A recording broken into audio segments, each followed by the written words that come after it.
Água, o primeiro livro do autor Ilber Cunha. A escassez deste importante recurso hídrico aqui é eixo de uma ficção. A história é movimentada, com romance, traição, heróis e vilões. E aqui percebemos na fila já alguns leitores ávidos, que comprovam o poder de sedução da trama. Ele conseguiu agrupar não só a questão do meio ambiente, como uma questão social. O bom de um livro, quando você acaba de ler, é que você gostaria de fazer parte daquela trama. Então, eu me senti assim, uma frustração, uma inveja de não tê-lo escrito, primeiro que está muito bem escrito, é um livro magnífico, e não participar como biólogo, como daqueles personagens ali. Eu fiquei maravilhado, eu acho que o Ilber tem que seguir, tem que vir o Água 2, Água 3, por aí. Aí, a hora que ele falou da questão da água, confesso que eu fiquei incrédulo. O que o Ilber vai escrever sobre a água? Aí ele me disse que gerou 400 páginas. Eu falei, Jesus, como é que é isso? Mas eu não consegui parar. Eu tô lendo. Porque é engraçado, vai te puxando, você vai querendo ver o que está acontecendo ali. Água, ele é uma história. Na verdade, é a melhor definição para ele. Água é uma história. Mesmo se passando num futuro, é uma história nossa, é uma história dos nossos dias. É uma história que conta como nós vamos estar daqui a alguns anos. Nada mais é do que o reflexo dos nossos atos atuais e quais as consequências a gente deve, eu faço questão de frisar porque é uma história fictícia, mas as consequências que a gente deve enfrentar daqui para frente.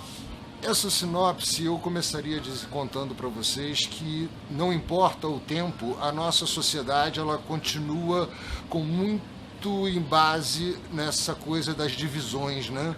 A gente não consegue uma união da nossa sociedade. Então você tem uma classe sim dominante, com farto acesso à água, e uma classe excluída, aonde necessitam cavar poços, necessitam de busca da água constantemente para a sua sobrevivência.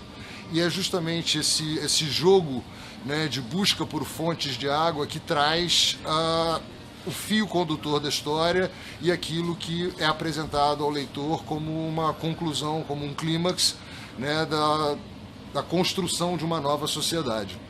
Eu sempre fui muito interessado pelas questões hídricas. Essa coisa da falta de água, como é dita, sempre me assustou muito.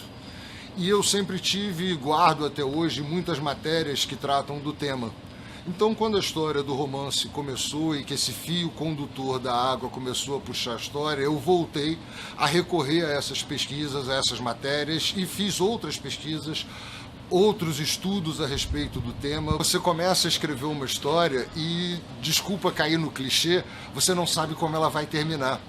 E muitas vezes os personagens ganham realmente vida própria, né? Então, personagens que você achava que seguiriam um determinado rumo na história, e eles no meio da história te dizem, não, eu não quero seguir esse caminho, eu vou seguir outro caminho, e você acaba tendo que respeitar isso e construir. Então essa é a grande beleza do lado lúdico, é você poder deixar que esses personagens vivam e que eles possam seguir mesmo o seu caminho e você seja só o condutor disso, a pessoa que está contando essa história, que na verdade é minha porque tem que ter um autor, mas no fundo eu acho que é deles, acho que a história é deles. Você deixa a inspiração ir, mas aí você volta e você ajeita, porque há momentos na história em que ela está acontecendo em 4 ambientes diferentes. Então é preciso que toda essa coerência cronológica e narrativa, eu não sei se ela fica fácil, mas ela precisa ficar palatável para quem está lendo. O de mais atraente é toda a aventura em volta dele que é uma coisa de aventura para quem gosta, aventura, tem lutas, tem bastante ação. São felicidades em dobro, né? Primeiro ele se tornar um escritor, que eu acho que ele pode até dar continuidade, e também por ter escolhido esse tema tão atual e, para mim, tão para desenvolver realmente valores, que é muito importante isso, né? Eu acho que é uma história que pode ser muito bem aproveitada, acho que pode ser aproveitada em várias vertentes, mas eu acho também que é um momento interessante para ele pensar em dar continuidade, porque quando a gente chega ao final da história, a gente sente vontade de saber um pouco mais.